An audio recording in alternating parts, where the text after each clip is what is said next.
Hey everyone, Ragnar here and welcome to another video. In today's video I will be showing some of the attacks we had from a recent war we had against Casterly Rock.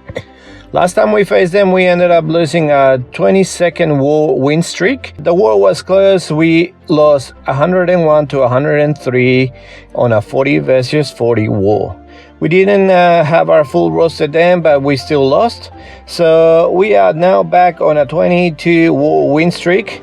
Last time we lost was a couple of months ago, and a few wars ago we faced Casterly Rock again, now with a full roster. We ended up taking the win 105 to 95. We had 25 triples to their 15 and a 93% destruction rate. GG to them, but it felt good to get the win this war. Everything was used in this war, and I'll show you some examples of the amazing attacks that happen. Okay, so we've got Alex Baby coming in with a sub lalo, but with a queen charge. So he's gonna be sapping the queen, the sweeper, and the clan castle in the center. Now puts the ice golem with the royal champion to get rid of the warden statue and the defenses on the left hand side. Puts the queen down. Still hasn't put his healers down. He pretty much doesn't want the healers to be moving into the RC and then the AD getting rid of his healers. So that's why he staggered them for a little bit. The RC now gets rid of all of the cannons around the town hall, so there's no more defenses surrounding the town hall. Now that the RC has finally gone down, uses that Cocoloon, which pulls a Tesla up. Now he puts his healers, one of them getting hit by the Tesla, but the queen is going to be hitting the Tesla pretty soon. Now she does. And she starts walking to the right. Now uses the king to funnel 3 o'clock and uses the super wall breaker for the queen to go inside. This is going to allow her to go inside into the scatter shot and to get rid of another archer tower, another AD, and the cannon. The tornado trap got triggered, so now he knows that he doesn't have to worry about that with his lalo. This is a second super wall breaker to go in a little bit further into the base. With this wall breaker she's going to be able to reach a couple of expos, the multi-inferno and the wish tower, and he starts his lalo. Using the stone slammer, going directly onto the single inferno. The headhunters are getting rid of the enemy royal champ and slowly moving up. The queen has moved now and can reach the town hall from that wall. So she's going to be getting rid of the town hall herself. Uses the ability for the warden as well, as their loons are moving down towards the scatter. Uses the haste and the freeze on the scatter so that the scatter doesn't turn around and hit his loons, even though it was hitting the queen. Freezes them again, and now the slammer still hasn't popped, and the base is done. Very nice queen charge zap lalo attack from Alex Baby. So the second attack I want to show you is from Dr. Pepper, and he's bringing also the sub lalo. This one is with Sui Heroes. I really like the Sui Heroes as well, so he uses the subs for the Expo, the Eagle, and the Clan Castle. Now he uses Sneaky Goblin with loons just to create a bit of a funnel there. Puts the king down with Queen, an Ice Golem, and the World Wrecker. And a couple of yetis as well are going to be going in. The wall breaker is going to be able to go through the second one, then it's going to die. But at least it opens the wall for the heroes to walk inside. Now from this compartment she can get rid of that multi-inferno. The king is going to be beating on the wall, so they're going to keep moving through. They're going to be able to get rid of the enemy queen. The king is going to be getting stalled a little bit on the enemy king as well as the queen. But they keep moving forward, and from that little compartment they can keep moving down, and they can get rid of the town hall themselves. The RC comes around as well and gets rid of some of the defenses down south and joins the queen with the ice golem. They all go onto the scatter shot. They can get rid of that scatter shot first. The RC is going to be able to get rid of the multi-inferno while the queen is getting rid of the town hall. Very nice Sui value from Doctor here. Now he starts with his lalo, uses the freeze for the scatter shot. The loons are coming in, uses the warden ability so the scatter shot, so that the loons don't get any damage from that scatter shot. The scatter shot goes down. Now he starts some of the loons from the 2 o'clock area just to make sure that the other loons remain centered. He could have put his minions a little bit earlier, but now he's put them down and he's starting with his cleanup. Uses the last freeze, and the loons just get rid of that archer tower, and then there's no more defenses in this base. Very nicely done by Doc. The Soy Hero value on this base was amazing with his entry. It was really nice. So the third attack is from Koopa, and he's coming with a quake Queen Charge hybrid. Uses the blame to go into that multi-inferno compartment. This is gonna get rid of the multi-inferno, pull the CC, and also create pathing for his queen to walk towards 12. From the CC, a lava and an ice golem, which is quite easy to get rid of, it just takes a long time.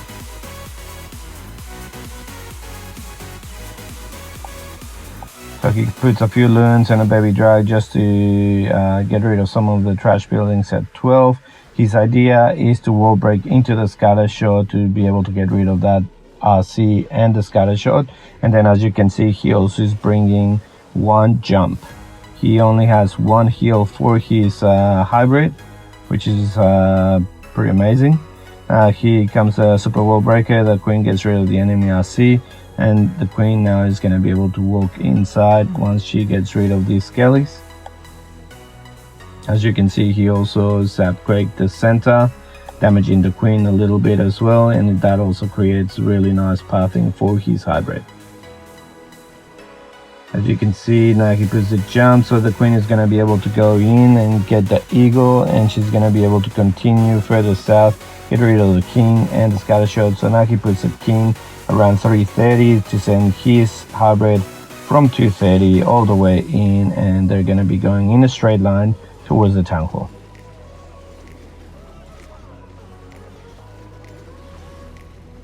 Very nicely planned. He doesn't have to use any heals or the warden ability, as there was not much damage on his hybrid. Now that the hybrid has reached the town hall, he uses the warden ability. Town hall goes down, uses the heal because the warden ability kind of finishes while the troops were still on the town hall, so at least it's going to be able to heal them back up. The queen now uses her ability, and with the super wall breaker in that T intersection, he was able to move his queen out of that compartment into the scatter, and with that perfectly timed freeze, he managed to keep his queen alive. And look at that, with a little bit of health, but now that the scatter shot is gone, now the healers can heal her back up, and she goes back up to full health and gets rid of that entire compartment. Harbor meets up with her, and the base is triple. Very nicely done by Koopa. Nice use of his spells. And now we've got the Maxi coming in with a normal queen charge lalo.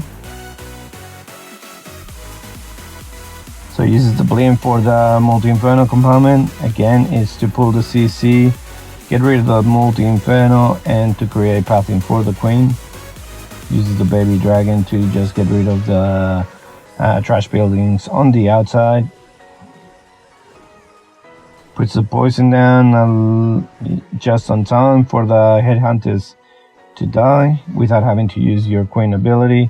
And it's an ice golem, and the witch is being killed by the baby dragon. He has just 6 normal wall breakers, so let's see what he does with that. So he sends the first test wall breaker, sends the rest, breaks the queen inside that compartment. She's going to be able to get rid of one of the scatter shots there, probably also the enemy royal champion, which is going to be able to continue going inside the base. Also getting rid of one of the ADs as well, and the enemy queen as well. She decides to start beating through a wall instead of going up to the scatter shot, so now she's getting quite a fair bit of damage. He starts his king at 6 just to get rid of the enemy king and to get rid of the trash buildings on the outside. The queen is now getting rid of the second expo and now storage, and then she's gonna move onto the scatter and the RC. The Laloon is on the town hall, goes down, uses the vulnerability perfectly. All of the expos are stuck on the queen, which is good because it's tanking for all the loons.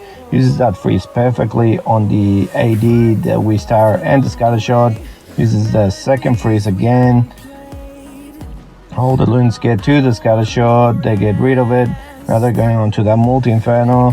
The multi-inferno goes down, and now the only other thing that can take the loons down is that Whiz Tower at 12. But he's got so many loons, he still has the royal champ, he's got his queen with an ability, and the king is clearing all the trash on the outside. This was a very nice triple. Okay, so now we've got Neko coming in with the Electro Dragons. So usually what I see a lot of people doing with the Electro Dragons is you have to create one side of the funnel and create the other side of the funnel. So at the moment he's using the baby dragon on one of the sides. Now he's using Party Wizard and the king on the other side. And then you put, a lot of people use pre-rages and then send the loons, the Electro Dragons and the warden. Use the warden ability nice and early when he can catch all of them, and then just go fly straight through. He's using his freezes on the scatter shots just to make sure that they don't create a lot of damage on the edrags once the warden ability went down.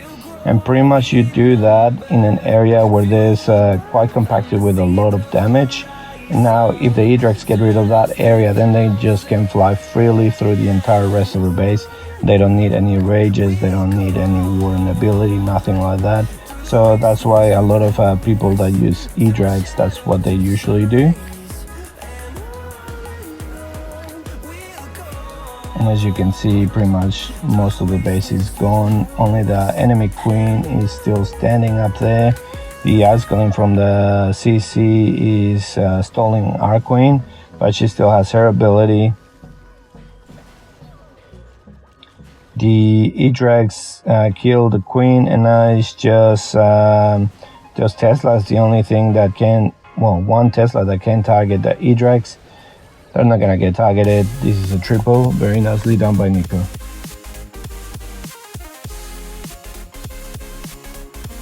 Now we've got Yoda coming here with a hybrid, and it's a 7-sat quake hybrid with 1 rage and 1 heal. So uses the Yeti on one side to funnel, the baby drag on the other side to funnel, uses super wall breakers, and he manages to open the wall, and now the queen is walking inside into the town hall. Uses the party wizard just on time to get rid of that pump, just to make sure that queen doesn't start walking around. Puts the killers down, the queen walks in, gets rid of the town hall, and she's gonna be able to continue walking straight in. Now by doing this, she's funneling the right hand side, uses the king and the siege barracks on the other side at 10 o'clock, and then the hybrid all the way through the center. Uses the rage for his queen, but she still has to pop her ability. She's gonna have to go through the wall, but once she goes through the wall, she's gonna be able to get rid of that scatter shot as well. The hybrid is on the other scatter shot, so he pops his warden ability.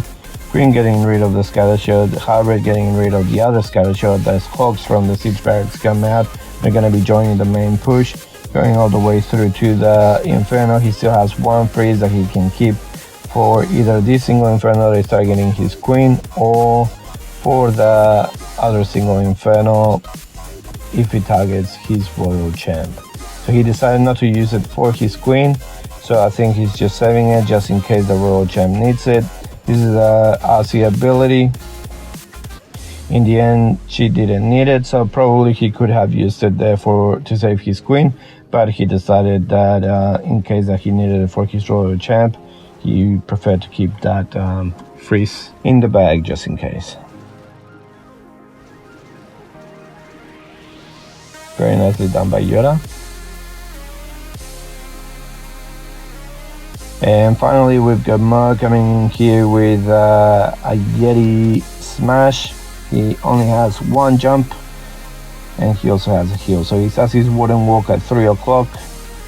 A few loons around 5 to create a bit of a funnel down there, and also he pulls some of the CC. The headhunters go towards the warden, which can be pretty bad, but he puts the poison down. And I believe he also has a party wizard just behind the warden that is helping the warden kill the headhunters. Usually the warden by himself cannot kill all the 3 headhunters, even if they're on a poison. So if you've got a party wizard, a normal wizard, or something to help the warden, that's pretty good. Now that he's created the funnel on the other side as well, he's sending his yetis and bowlers straight in towards the enemy king and towards that channel to go inside into the center of the base. As I said, he's got one jump, so he's gonna be, I'm guessing, placing it where the scatter shot is. Uses the freeze for the Tanho, I believe. Hogs from the siege barracks come out. Tanho goes down. Yasi joins the hogs, trimming the defenses. Now the main army was walking out, but the hogs managed to keep them inside in the center. So now they're going towards a jump and going inside in the middle of the base. His hogs didn't need the heal, so he puts the heal on the yetis while they're getting hit by that multi-inferno. Puts the rage in the center there as well. It's gonna be getting rid of everything down there.